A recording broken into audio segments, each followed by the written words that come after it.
What are the differences between the O-1A and the O-1B? If you don't know, I'm here to tell you. I'm Elektra Yao, the artist visa lawyer. I practice immigration law with a focus on international artists. I only represent international artists, and I'm located here in New York City, the heart of the arts world, the capital of the art community. So what is the difference between O-1A and O-1B? Does the O-1A even apply to artists? Let's get into it. So O-1A is for art, scientists, athletes, tech, business, education, etc.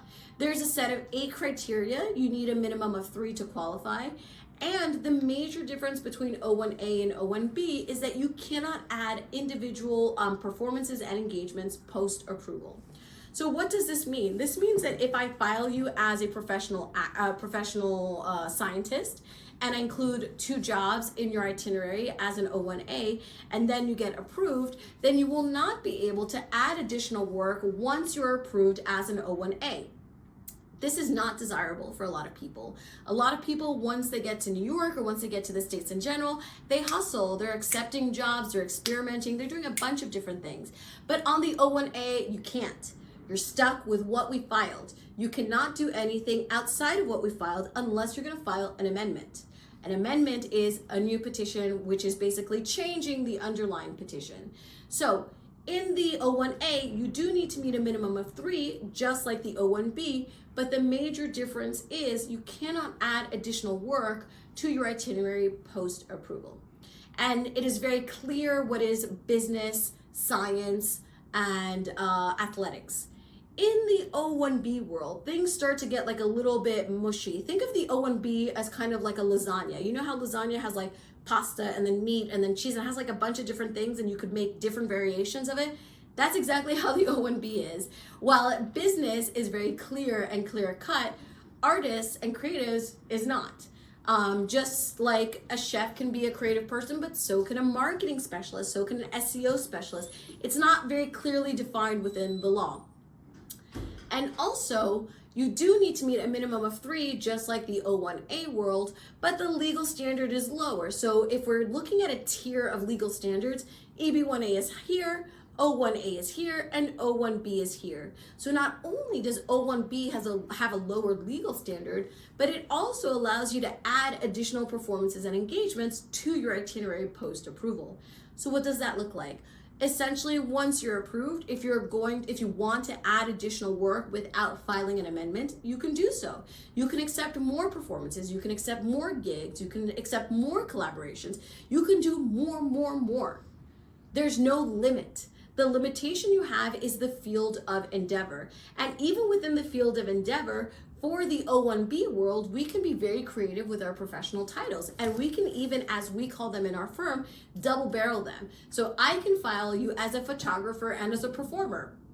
You might say like, but Elektra, they're not related at all. And you're absolutely right. They are not related, apparently. But we were able to successfully discuss the nature of performative photography and how it's related to the performance arts. So if anybody likes photography and knows about Cindy Sherman, you would know that Cindy Sherman is a photographer that performed different roles and characters within her photographs. So we were able to create that link, but even if we were not able to create that link, we are still allowed to have these hybrid and these multiple creative titles for the O-1B world. The same thing like model and actors. Very common to be filed as a model and actor simultaneously and be approved to do both. So the O-1B world is a lower legal standard but allows for more flexibility. That's why a lot of people in the O-1A world really try to get into the O-1B world because of that flexibility. I once had a consultation with somebody who is a science expert, but he's like an influencer in science where he talks about different things on science online. And that is very clearly somebody who's in O-1A, even though he is using the medium of film or of TV streaming to articulate his thoughts. I did not believe that the officer would accept that this was a creative endeavor, right? It's not like an influencer talking about clothes. Clothes is common knowledge that is very creative. Cooking is very creative. Talking about science, not so creative.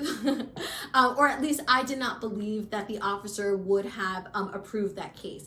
And my goal during the consultation is to be efficient with your time and with your resources. I'm not saying that I'm the be end all of O-1 visas, but I've done enough visas to know and to make an educated guess as to whether or not your case would be a successful case. And I don't want to waste anybody's time and money.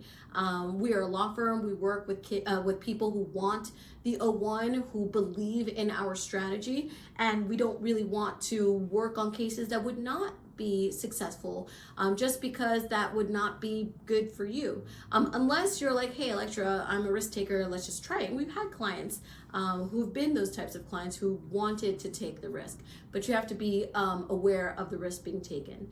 So the point of this video is just to enunciate and articulate to you that the biggest difference between the O-1A and the O-1B is the ability to add additional performances and engagements. So the ability to continue to work post-approval without coming back to a law firm and filing an amendment, and without going back to USCIS and filing another amendment, which is no guarantee of approval. So hopefully this was clear. Hopefully these videos are going to shed light on the O-1 journey. It's not to say that there's not a possibility, if you're working in sciences and business, to work also in the arts. We just need to have a conversation and find a creative angle that would be a successful strategy for your case.